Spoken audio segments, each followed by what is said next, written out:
हाय, good evening dear students. कैसे हैं आप लोग? मैं विक्रम, आपका कॉमर्स टीचर। बेटा देखिए, हम लोगों ने चैप्टर नंबर 13 लेजर जो है स्टार्ट कर रखा था क्लास 11 डीके गोयल सर की बुक से, और उस चैप्टर में अब तक हम 5 वीडियोज जो है अपलोड कर चुके हैं। ये 6th लेक्चर रहेगा हमारा। इस लेक्चर में हम लोग सीखेंगे कि कैसे कैश बुक से हम लेजर में पोस्टिंग करते हैं, from single column cash book as well as double column cash book. तो हम केवल लेजर पोस्टिंग के रूल्स के बारे में समझने की कोशिश करेंगे। हमें लेजर पोस्टिंग तो अच्छे से आ गई, जर्नल से लेजर कैसे बनाते हैं ये हमें पता लग गया, ओपनिंग एंट्री को कैसे लेजर में लिखते हैं ये भी हमें पता लग गया। आइए अब बात करते हैं कि कैसे हम यदि कैश बुक से लेजर पोस्ट करने हो तो किस तरीके से बनाए जाएंगे और कौन कौन से अकाउंट हमारे यहाँ बेसिकली मेंटेन होंगे। इसके बारे में हमारी आज की स्पेशल क्लास रहेगी। थोड़ा बहुत अगर हम डिस्कस कर पाए तो सब्सिडीज बुक्स को भी साथ कन्वर्ट करेंगे कैश बुक के अलावा, जैसे purchase book, sales book, purchase return, sales return, right. चलिए स्टार्ट करते हैं आज की क्लास को। देखिए, चैप्टर नंबर 13 लेजर हम लोगों ने स्टार्ट कर रखा था, और लेजर में हम लोग बात कर रहे थे अब तक जो हमने डिस्कस कर लिया। अगर हम देखें तो हमने मीनिंग और इम्पोर्टेंस ऑफ लेजर का एक लेक्चर अपलोड कर लिया था, डिफरेंस बिटवीन सीख लिया था, books of original entry and ledger के बीच में फॉर्मेट ऑफ लेजर समझ लिया था, पोस्टिंग फ्रॉम जर्नल हमने सीख लिया था, कैसे इनको क्लोज करते हैं, बैलेंसिंग करते हैं और ट्रायल बैलेंस मेंटेन किया था, इसके बारे में हमने सीख लिया था। आज हम लोगों का टॉपिक रहेगा कि कैश बुक से कैसे हम पोस्टिंग करते हैं लेजर के अंदर। और जो सबसे आखिरी लेक्चर रहेगा वो हमारा रहेगा posting from other subsidy special purpose subsidies books. ठीक है, चलिए जल्दी से हम चल पड़ते हैं हमने आज के टॉपिक पर। और आज का टॉपिक हमारा है posting from cash book to ledger, right.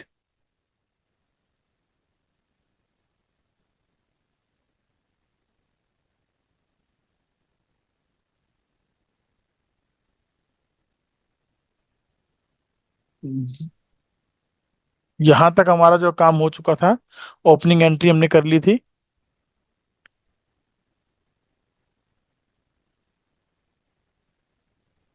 और हमने लास्ट में यहाँ इस बात पर हमें डिस्कस करना था कि how to post from cash book to ledger. ठीक है, इसके बारे में हमारा बेसिकली डिस्कशन रहेगा। तो इसलिए स्टार्ट करते हैं कुछ थ्योरेटिकल पॉइंट से। Following point should be considered while posting in A cash from A cash book, right. अगर किसी कैश बुक से आप पोस्ट करना चाहते हैं तो आपको इन बातों का ध्यान रखना चाहिए। पहला पॉइंट है आपका, cash book itself serves as a cash account also, and as such when a cash book is maintained, cash account is not opened in the ledger account। सबसे पहली बात और इम्पोर्टेंट पॉइंट आपको ये याद रखना है कि जब भी आप कैश बुक बनाते हैं तो कैश बुक बनाते वक्त आपको कैश अकाउंट लेजर में ओपन नहीं करना, क्योंकि ये अपने आप में एक कैश अकाउंट का यानी लेजर का रूप भी होता है cash book. The cash book hence is a subsidiary book and a part of ledger also. Sorry, the cash book hence is a subsidy book and as a part of ledger also. जो cash book होती है वो एक subsidy book तो है ही है, साथ ही laser का पार्ट भी है। नंबर टू, जो सेकंड पॉइंट है वो क्या है, opening and closing balances of cash book will not be entered in the ledger anywhere.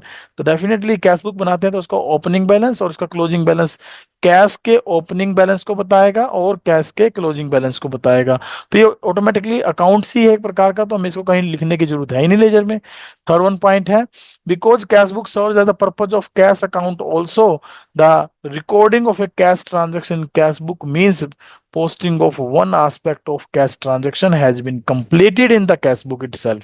यानी कि क्योंकि ये लेजर का काम करता है तो आप ये समझिए कि जो हम डबल एंट्री सिस्टम फॉलो करते हैं, डबल एंट्री सिस्टम जो हमारा है उसके अंदर जो दो एस्पेक्ट होते हैं, एक डेबिट और एक क्रेडिट का एस्पेक्ट, तो एक एस्पेक्ट तो हम कैश अकाउंट में ऑलरेडी रिकॉर्ड कर चुके होते हैं in the form of cash book. Hence only the second aspect is to be posted in the ledger for which the following rules will be apply. अब जो cash book का format होता है जैसे कि टी शेप में ही बनता है ये भी, तो इसके जो डेबिट में एलिमेंट आते हैं और जो क्रेडिट में एलिमेंट आते हैं उन एलिमेंट्स का बेसिकली यहाँ पर अकाउंट ओपन होने वाला है, उनके लिए हम लेजर पोस्टिंग सीखने वाले हैं। ठीक है, तो क्या रूल्स हैं posting from debit side of cash book. अगर कैश बुक के डेबिट साइड से हमें पोस्टिंग करनी है तो in order to complete the double entry of the and appearing in the debit side of the cash book, these are posted to the credit side of respective accounts in ledger by writing by cash. देखिए बिल्कुल सीधी सी बात है कि cash book हम अगर maintain कर रहे हैं वो भी कैश कॉलम के साथ, तो उसमें केवल कैश का ही कॉलम है। तो यहाँ पर जितने भी अकाउंट आपने टू के साथ लिखे हैं, टू के साथ लिखे हैं, तो उनके हम क्रेडिट में पोस्ट करेंगे, उनके हम क्रेडिट में पोस्ट करेंगे बाय कैश लिखते हुए, हर एक अकाउंट के क्रेडिट में बाय कैश, क्योंकि कैश बुक के डेबिट में आया मतलब कैश डेबिट हुआ है और ये सारे अकाउंट क्रेडिट हुए हैं, तो इनके अकाउंट में आपको पोस्टिंग करनी है, तो इनके अकाउंट में पोस्टिंग कैसे की जाएगी? क्रेडिट करके। ठीक है, क्रेडिट करके इनके अकाउंट में क्या जाएगी? पोस्टिंग जाएगी। चलिए, thus if on the debit side of cash book an entry is to Manohar Lal rupees 7,200 appears, it means that cash has been received from Manohar Lal. So therefore in the ledger posting will be made on the credit side of Manohar Lal's account by writing by cash account rupees 7,200। ये एक example दिया इन्होंने समझाने के लिए। दूसरा rule इसका opposite हो जाएगा, वाइस वर्सा। अगर क्रेडिट साइड से हमें पोस्टिंग करनी है तो in order to complete the double entry of the appearing on the credit side of cash book, these are posted to the debit side of respective accounts in ledger by writing words to cash account।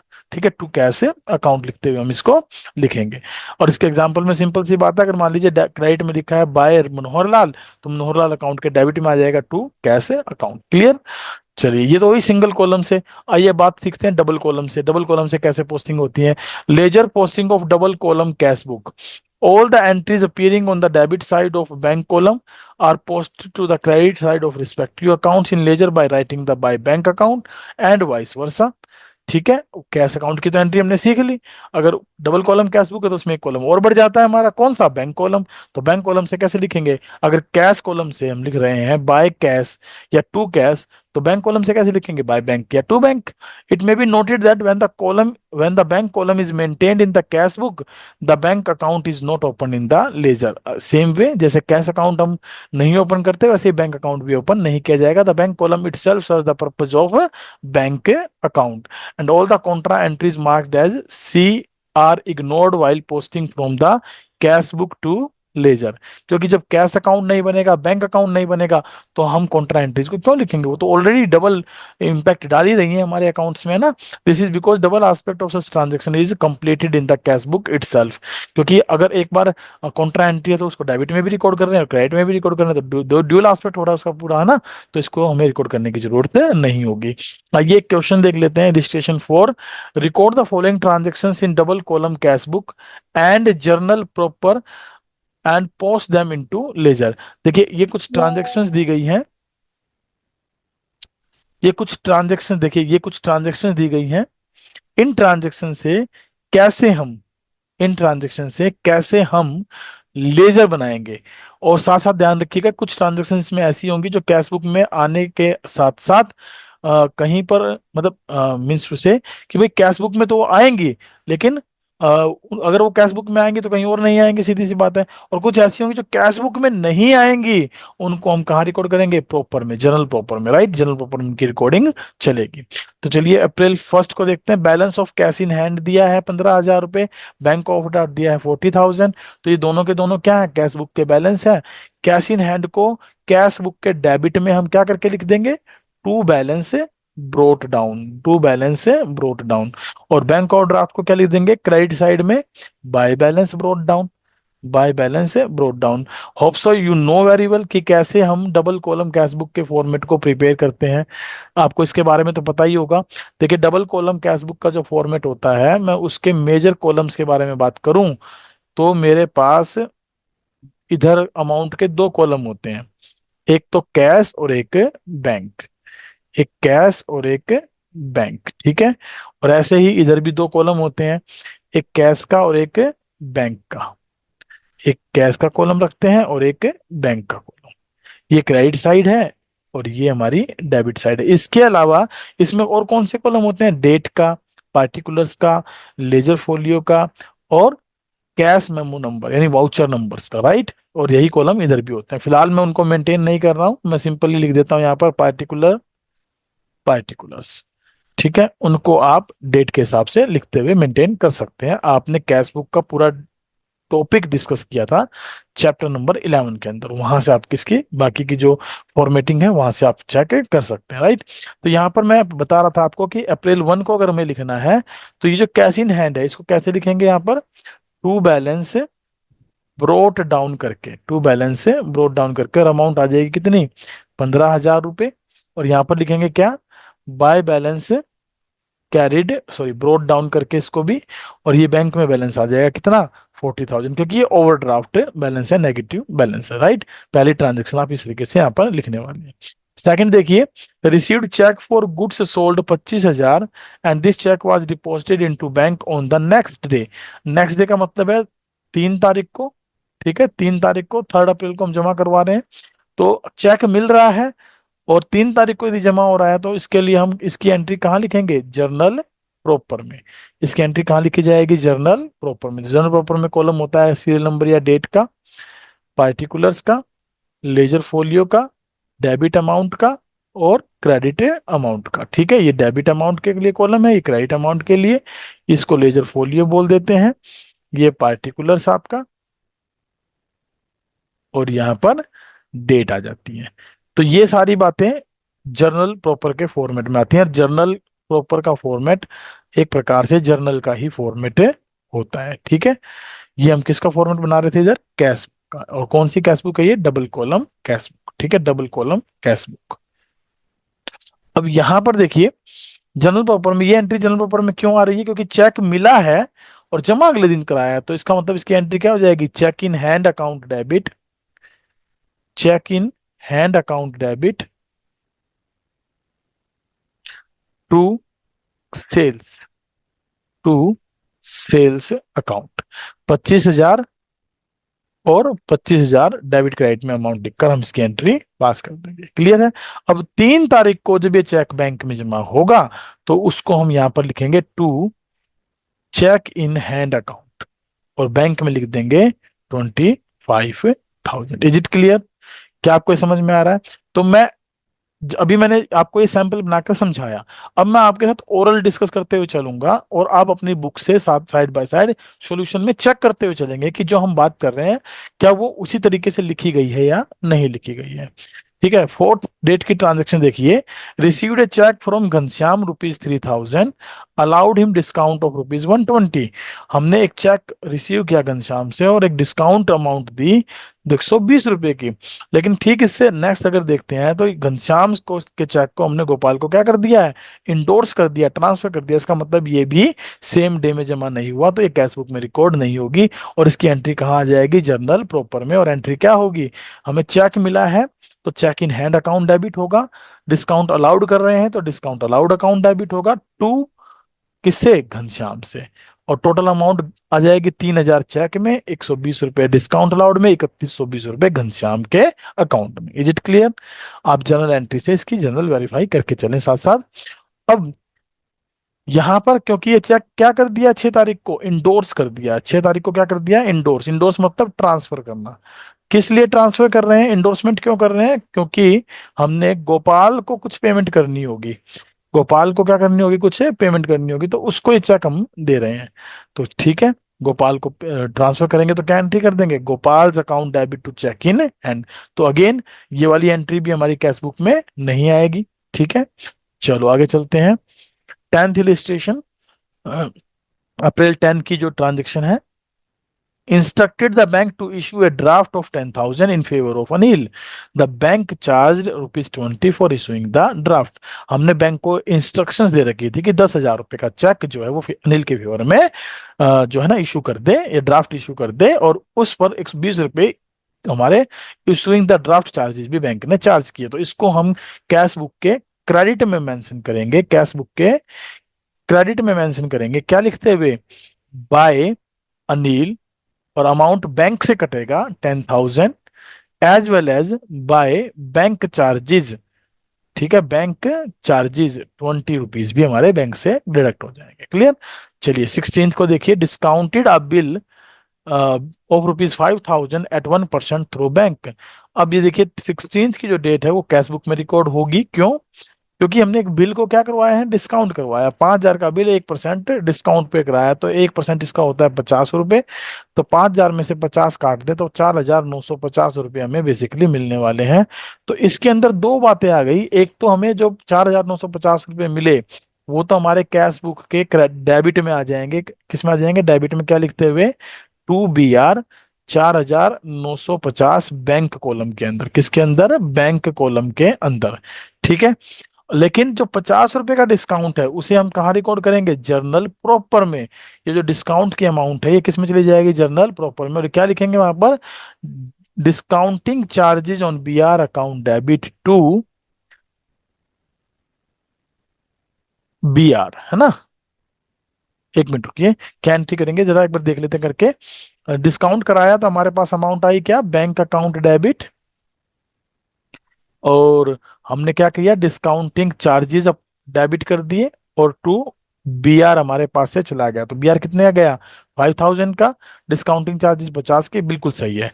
ठीक है, क्या लिखेंगे, देखिए यहाँ हमने क्या लिखा, 2BR 4,950, और यहाँ पर क्या आ जाएगी, discounting charge on BR account debit to BR, that is 50 rupees के साथ ये एंट्री हमारी अलग से हो जाएगी। ठीक है, क्या बात समझ में आई आप। चलिए आगे चलते हैं। 20th को received a bank draft for 8,850 from Mahesh in full settlement of 9,000 due from him, sent the draft to bank. हमने 8,850 का ड्राफ्ट लिया फुल सेटलमेंट में 9,000 के बदले में, तो इसका मतलब 150 रुपए का हमने क्या कर दिया, डिस्काउंट अलाउड कर दिया। ठीक है, डिस्काउंट क्या कर दिया, अलाउड कर दिया। तो अगेन जो डिस्काउंट की एंट्री है वो तो कहाँ चली जाएगी, जनरल प्रॉपर के अंदर।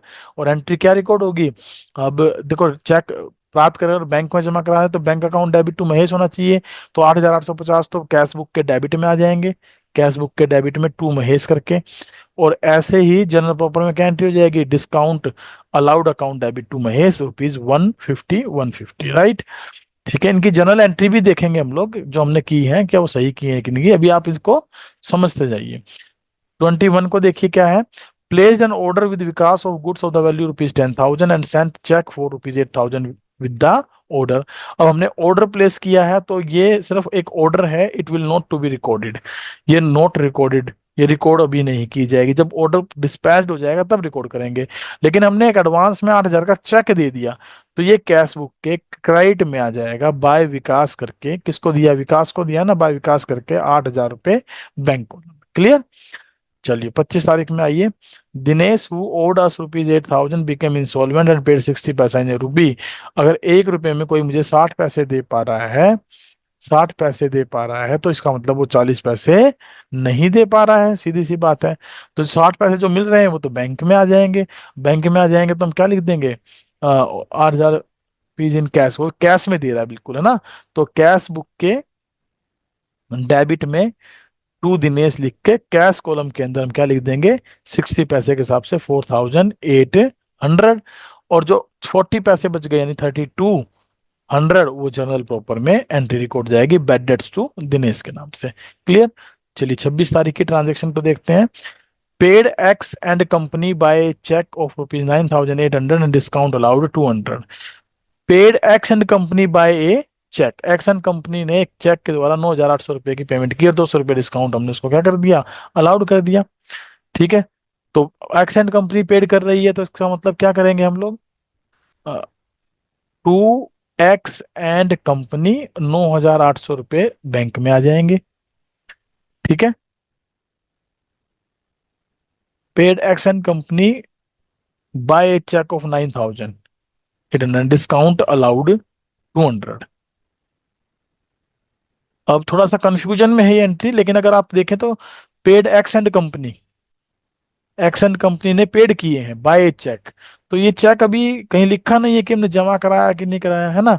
तो इसको आप जर्नल प्रॉपर में ले जाइए, कहाँ ले जाइए, जर्नल प्रॉपर में ले जाइए, जर्नल प्रॉपर में रिकॉर्ड करिए। और जर्नल प्रॉपर में क्या एंट्री रिकॉर्ड हो जाएगी, हम एक्स एंड कंपनी के द्वारा पैसे रिसीव कर रहे हैं, चेक रिसीव कर रहे हैं, तो check in hand account debit, discount allowed account debit to X and company. Clear. चलिए, डिपॉजिटेड 16,000 इन बैंक, ये कॉन्ट्रा एंट्री बन गई, क्या बन गई है, कॉन्ट्रा एंट्री, दोनों तरफ रिकॉर्ड होगी, कैश बुक के डेबिट में भी और कैश बुक के क्रेडिट में भी। अगर 16,000 रुपये बैंक में जमा करा रहे हैं तो सीधी सी बात है, बैंक का कॉलम बढ़ेगा और कैश का कॉलम घटेगा। तो इसका मतलब क्रेडिट में तो लिखेंगे बाय बैंक और कैश कॉलम से पैसा माइनस कर देंगे, और डेबिट में लिखेंगे टू कैश और बैंक कॉलम को बढ़ा देंगे। क्लियर? और ब्रैकेट में लिख देंगे इनके कॉन्ट्रा, सी वर्ड लगाते हुए कि ये कॉन्ट्रा एंट्री है। Purchase goods for 20,000 within the state and issued a cheque for the same. CGST charge और SGST charge within the state है, परचेज कर रहे हैं गुड्स, तो एंट्री क्या होनी चाहिए? डायरेक्टली कैश बुक में by purchases, by input CGST, by input SGST. 20,000, 1200, 1200 credit में आ जाएगी क्योंकि पेमेंट जा रही है हमारे यहाँ से। Sold goods outside the state, received a cheque which was deposited in the bank on the same day, same day की बात कर रहा है, तो हम कैश बुक के डेबिट में रिकॉर्ड कर लेंगे टू सेल्स करके, टू आउटपुट सीजीएसटी, सॉरी क्या, outside the to output IGST के नाम से। क्लियर? चलिए आइए इसके सॉल्यूशन को भी चेक कर लेते हैं एक बार। देखिए ये कैश बुक हमने मेंटेन की है, और इस कैश बुक में आप प्रॉपरली देख पाएंगे, एक ये 15,000 ओपनिंग बैलेंस था, 40,000 क्लोजिंग बैलेंस था। चेक इन हैंड हमारे पास आया था 2 तारीख को मिला था हमें, 3 तारीख को हमने जमा कराया था तो बैंक में पैसा बढ़ गया था। उसके बाद 10 तारीख को हमने अनिल को एक चेक दिया था, बैंक चार्जेस हमारे अकाउंट से कटे थे। एक बीआर हमने डिस्काउंट कराया था और उसका जो है डिस्काउंट की एंट्री हम जनरल प्रॉपर में करी थी। और विकास को हमने 8,000 रुपये की पेमेंट की थी। 20 तारीख को महेश से हमें 8,850 रुपये का चेक मिला था, सेम डे में जमा करा दिया था। ठीक है। उसके बाद देखिए बाय एक्स एंड कंपनी लिखा है 9,800, तो इसके बारे में हमने कहा था जनरल प्रॉपर में ले जाइए, तो इसका मतलब है यहाँ पर इस एंट्री का आप यूं समझेंगे, paid X and company by cheque, X and company ने पेड किया, एक्स एंड कंपनी ने पेड किया है ना, पेड टू नहीं है। अगर टू होता तो बैंक के डेबिट में आ जाता, और अगर जो है नहीं है तो हम ये मानेंगे कि एक्सन कंपनी ने चेक से पेमेंट करी। लेकिन अगर एक्सन कंपनी चेक से पेमेंट कर रही है तो देखो यहाँ कहीं लिखा भी नहीं है ना, यहाँ कहीं मेंशन नहीं है कि भाई जो है ये चेक हमने सेम डे में जमा कराया। आप इस ट्रांजेक्शन में थोड़ा सा देखो, मैं ही कंफ्यूज हो रहा हूँ तो डेफिनेटली आप भी कंफ्यूज होंगे, तो इसको आप एक बार दोबारा से इसको समझने की कोशिश करिए। लीजिए मैं एक बार दोबारा से डिस्कस करता हूँ इसके बारे में। ये जो एंट्री है इसको हम कुछ इस तरीके से समझते हैं। देखिए कह रहा paid X and company by cheque of 9,800 discount allowed 200, तो ये कह रहा है कि पेड कर रहे हैं, बाय करके अगर स्टेटमेंट आ रही है तो पेड टू हो रहा है, ये क्या हो रहा है, पेड टू हो रहा है। और एक्शन कंपनी को पेमेंट करें तो सीधी सी बात, एक्शन कंपनी को पेड कर रहे हैं तो कैश बुक के क्रेडिट में ही आएगी। मैंने ही गलत बता दी, चलो कोई बात नहीं, आप इसको करेक्ट करें। बाय एक्स एंड कंपनी 9,800, और जो 200 रुपये का डिस्काउंट अलाउड कर रही है कंपनी वो हमें रिसीव्ड हो रहा है, वो हमें क्या हो रहा है, रिसीव्ड हो रहा है। तो उसको जर्नल प्रॉपर में हम लोग रिकॉर्ड करेंगे और लिखेंगे X and company account debit, लिखेंगे X and company account debit to discount received. Clear? 200 रुपये, 200 रुपये, ये जनरल प्रॉपर में हमारी एंट्री चली जाएगी। Now it is clear, right? Hope so आपको समझ में आ गया होगा। चलो, और उसके बाद देखिए 26 के बाद 25 तारीख को हमने ये दिनेश को 4,800 रुपये उससे मिले थे, बाकी बैड डेट्स हो गए थे, हमने जनरल प्रॉपर में डाल दी थी एंट्री। 26 तारीख को हमने ये कर ली। बाय बैंक कॉन्ट्रा एंट्री हुई थी हमारी 28 तारीख की, और सेल्स करके हमने पैसा कमाया और आउटपुट आईजीएसटी आया था सबसे लास्ट एंट्री में, और एक परचेज करके सीजीएसटी एसजीएसटी की एंट्री हमने पास की थी। उसके बाद हमने क्या निकालने थे, इनके बैलेंस। आप इसका डेबिट साइड जोड़िए, 15,419,800, और यहाँ से 16,000 घटा दीजिए, 3,800 रुपये का बाय बैलेंस कैरी डाउन इसका बच जाएगा। ऐसे ही बैंक कॉलम को आप देख लीजिए। अब बैंक कॉलम में इधर इधर अगर सीडी बचा हुआ है तो सीधी सी बात है ये बैलेंस हमारा ज्यादा होगा, और ये बनकर कितना बन रहा है, 92,720, तो इसको यहाँ लिखिए 92,720, और इसमें से 25,000, 4,950, 8,850, 16,000, 25,000 और 3,000, ये सब जोड़ के माइनस कर दीजिए, बैलेंस आ जाएगा 9,920। और ये इधर कैरी डाउन आ रहा तो अगेन अगली महीने की 1 तारीख को इधर क्या आ जाएगा, ये ब्रोड डाउन, और इसका इधर आ जाएगा 1 तारीख को ब्रोड डाउन। तो ये हो गया हमारा टू कॉलम कैश बुक, जिसमें हमने टू बैलेंस ब्रोड डाउन और बाय बैलेंस ब्रोड डाउन निकाल लिया है। और ये ध्यान रखिएगा ये कैश का बैलेंस और ये बैंक के ओवरड्राफ्ट का बैलेंस है। ये कैसा बैलेंस है, ओवरड्राफ्ट बैलेंस। ठीक है, तो ओवरड्राफ्ट बैलेंस हम यहाँ लिख देते हैं। अब ये दो अकाउंट हमें बनाने की जरूरत नहीं है। अब मेन जो बात थी कि कैसे कैश बुक से लेजर पोस्टिंग की जाती है उसके बारे में समझने की बात है। अब देखो यहाँ पर हमारे पास डेबिट में लिखा है to check in hand, to B R, to Mahesh, to Dinesh, ये सब इसका मतलब क्या हुए हैं, जनरल एंट्री में क्रेडिट हुए होंगे, है ना। वैसे तो general entry two column cash book में जब कैश और बैंक की एंट्री आती हैं तो वो जनरल प्रॉपर में एंट्री नहीं होती है, लेकिन ये एंट्री अगर हम देखें इनके डेबिट में आ रही है तो ये कहीं ना कहीं क्रेडिट हुई होंगी। अब क्रेडिट हुई होंगी तो इन अकाउंट्स को जब आप मेंटेन करोगे तो इनके डेबिट में क्या लिखोगे आप, डेबिट में लिखोगे बाय या तो कैश या बैंक। जैसे ये एक ही एंट्री है केवल कैश कॉलम की, है ना, दिनेश के अकाउंट में, तो दिनेश के अकाउंट में लिखेंगे बाय कैश 4800 रुपये। और इससे रिलेटेड अगर कोई और एंट्री जनरल प्रॉपर में आई होगी तो उसको भी लिख देंगे, जैसे बैड डेट्स की एंट्री गई होगी तो वहां पर हम लिख देंगे बाय बैड डेट्स ऑल्सो 3200 रुपये। क्लियर। और दिनेश को 8000 रुपये का टोटल बैलेंस इसका था ही हमारे पास, वो लेके चल पड़ेंगे। और यहां से अगर इन पे अकाउंट्स में हम पोस्टिंग करेंगे तो ये टू कॉलम कैश बुक के क्रेडिट में लिखी हुई है, क्रेडिट में लिखी हुई है, तो इनको क्या करेंगे, अकाउंट जब मेंटेन करेंगे तो इनके डेबिट में लिखेंगे। जैसे अनिल के डेबिट में लिखेंगे क्या, ये बैंक कॉलम से एंट्री आई है, किससे आई है ये एंट्री, बैंक कॉलम से आई है, तो बाय बैंक लिख देंगे, है ना। और अगर कोई और एंट्री अनिल की जनरल प्रॉपर में हुई तो उसको भी यहाँ पर पोस्ट करके हम लोग देखेंगे। आइए एक बार देखते हैं जनरल प्रॉपर की एंट्रीज को और चेक कर लेते हैं क्या ये आपकी एंट्री सारी ठीक है। देखिए चेक इन हैंड हमें 2 तारीख को मिला था, हमने यहाँ लिख दिया था। चेक इन हैंड और डिस्काउंट अलाउड हमारा हुआ था, ये हमने यहाँ लिख दिया था और हमने इसको इंडोर्स कर दिया था, तो इंडोर्स करने की एंट्री हमने कर दी थी। Gopal account debit to check in hand 3000 3000। उसके बाद discount charges to B R की 50 रुपीज की एक एंट्री हमने कहा था, डिस्काउंट अलाउड 150 रुपये। बैड डेट्स की हमारी एक एंट्री आई थी, ठीक है, ये हमने लिख दी थी। और एक्सेंट कंपनी से डिस्काउंट मिला था, उसकी हमने एक एंट्री आपको करके दिखाई थी।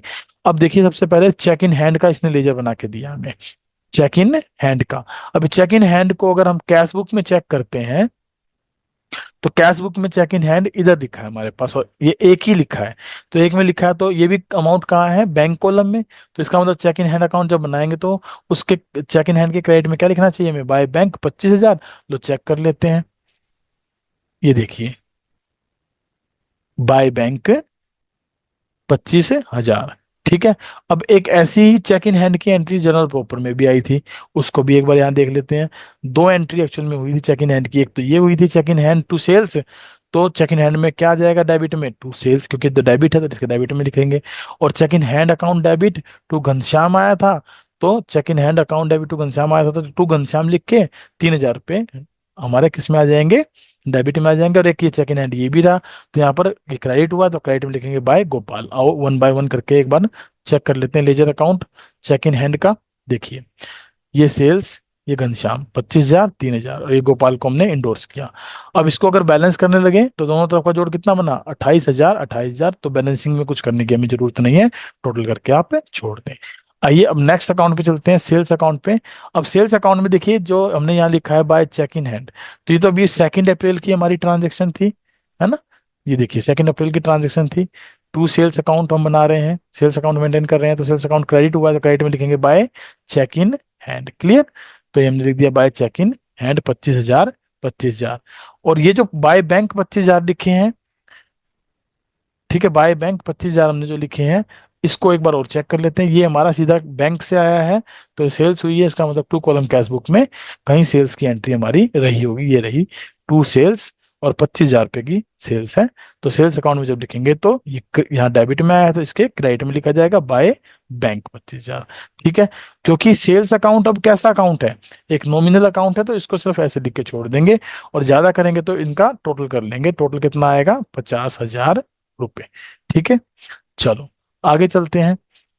आगे हमारे पास कौन सा अकाउंट बनने वाला है सेल्स के बाद, डिस्काउंट अलाउड अकाउंट। अब डिस्काउंट अलाउड की जो जितनी भी एंट्रीज रही हैं, जैसे तो घनश्याम से हमें मिली थी, एक महेश से हमें मिली थी, वो हमने यहाँ पर लिख दी।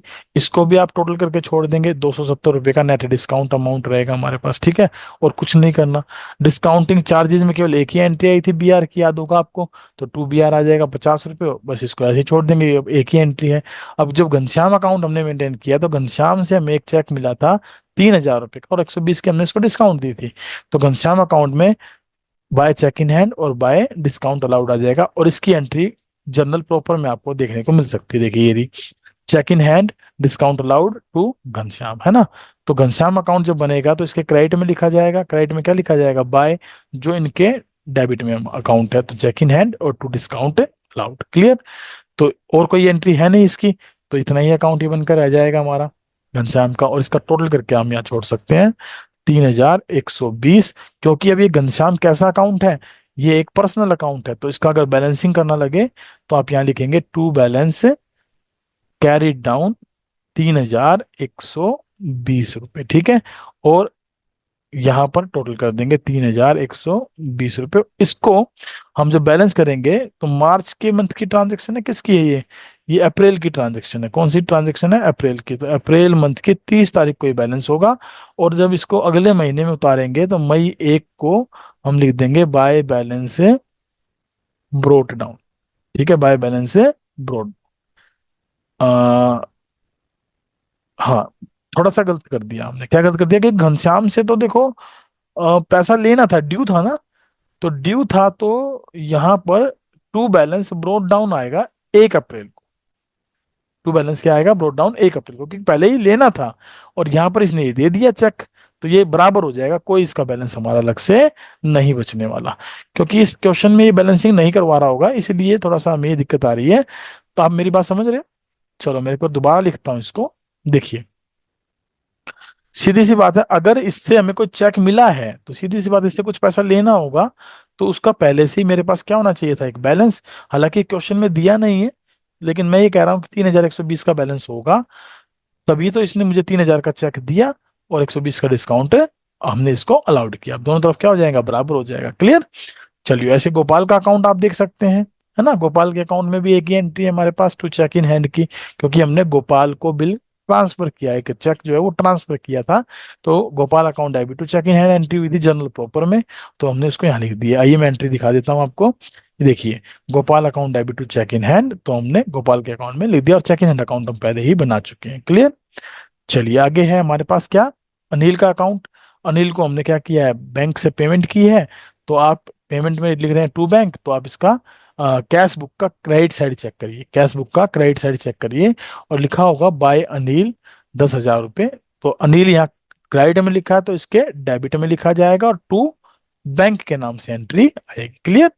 होप सो कि आप ये समझ पा रहे हैं कि how to prepare the ledger from cash book.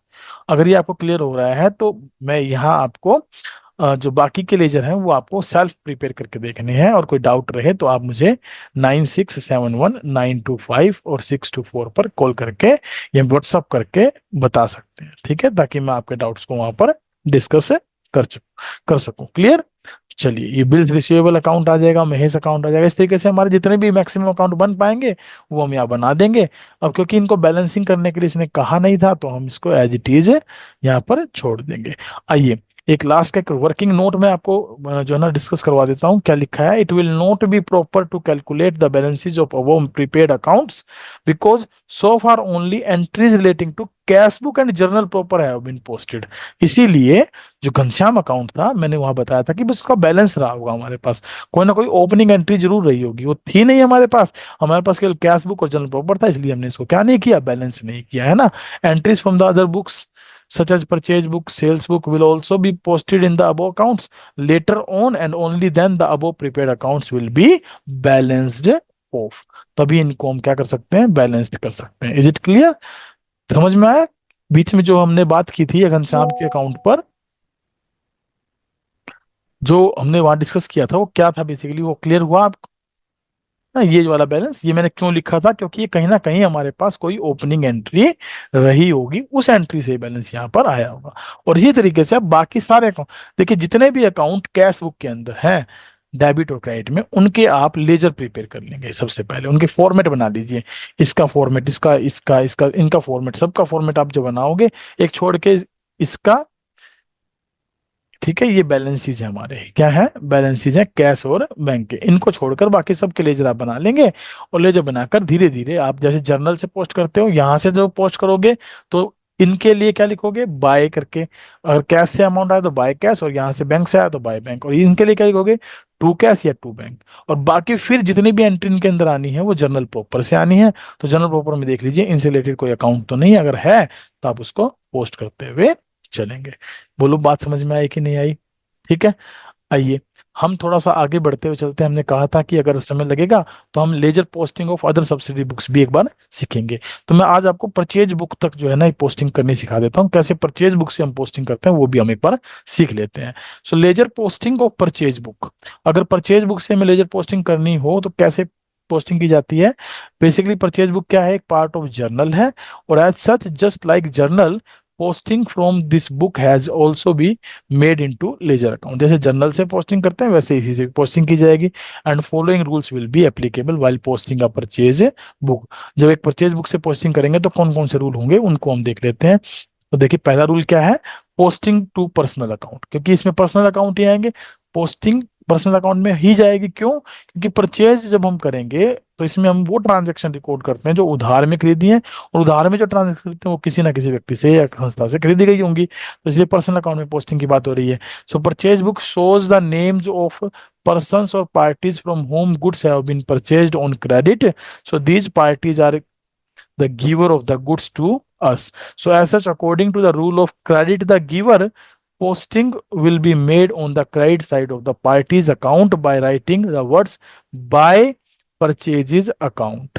देखिए जितने भी पार्टीज के नाम होंगे उनके अकाउंट्स ओपन होंगे, और सभी में क्या लिखेंगे? By purchases account, right? क्योंकि ये हमें गुड्स देने वाले हैं और वो क्रेडिट हुए होंगे तो उनके क्रेडिट में ही पोस्टिंग जाएगी।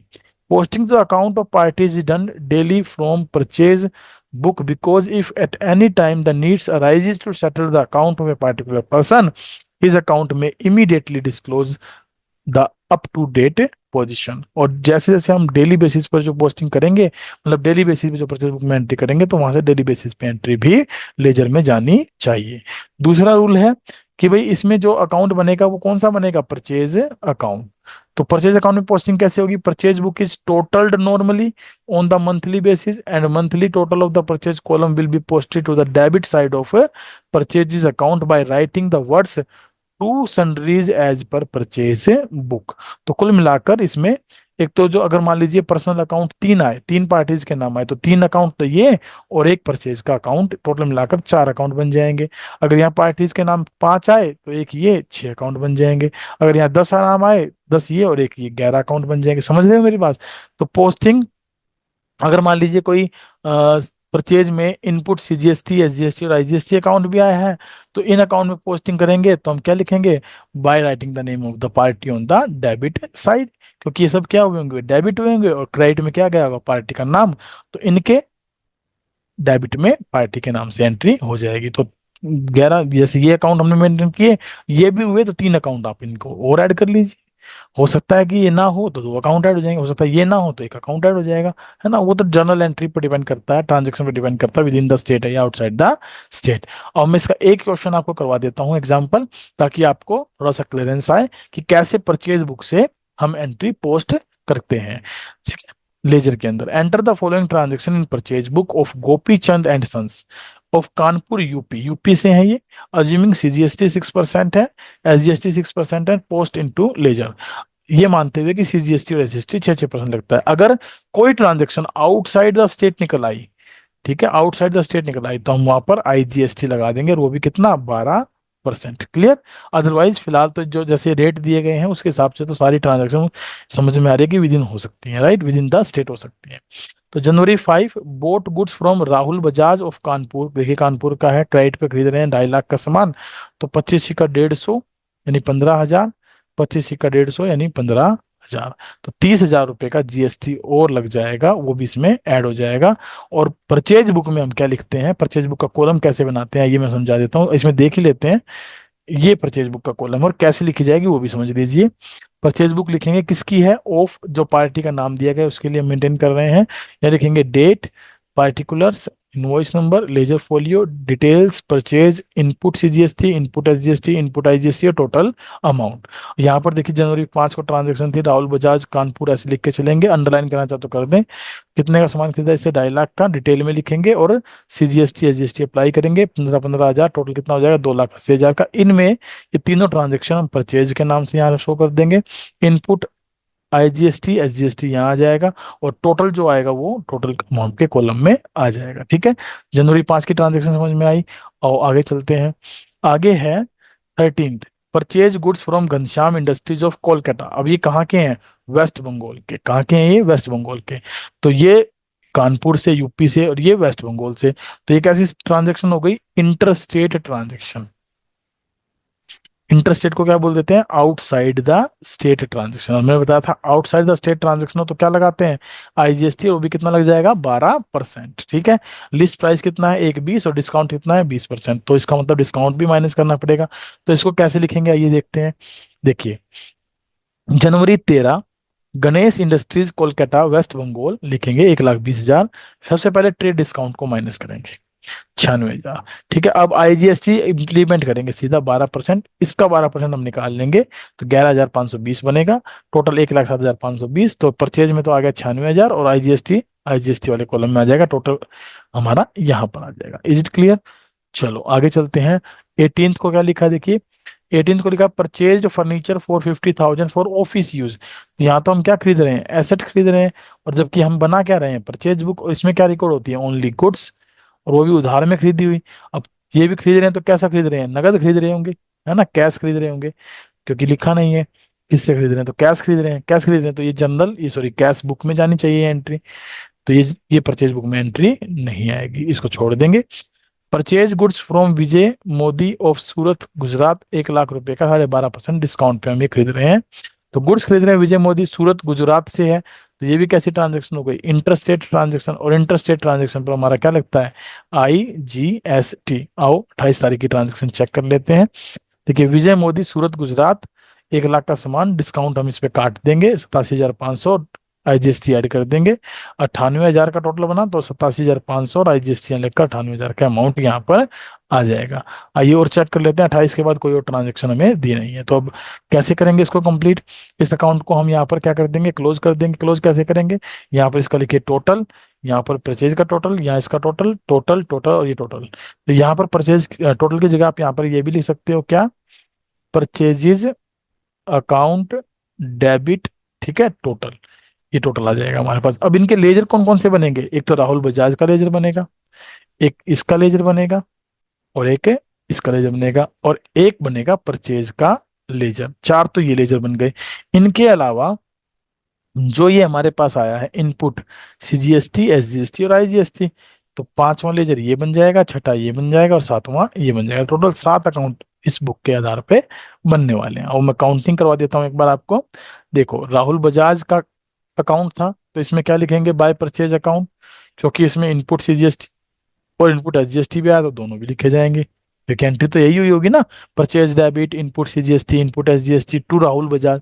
तो राहुल बजाज क्या हुआ? क्रेडिट। क्रेडिट में किस वजह से? इन तीनों की वजह से, तीनों लिख दिया। ऐसी तीनों पार्टीज में हम लोग गणेश इंडस्ट्रीज में और विजय मोदी में ऐसे लिखते हुए चलेंगे, बाय परचेजेज और इनपुट IGST, इनपुट IGST।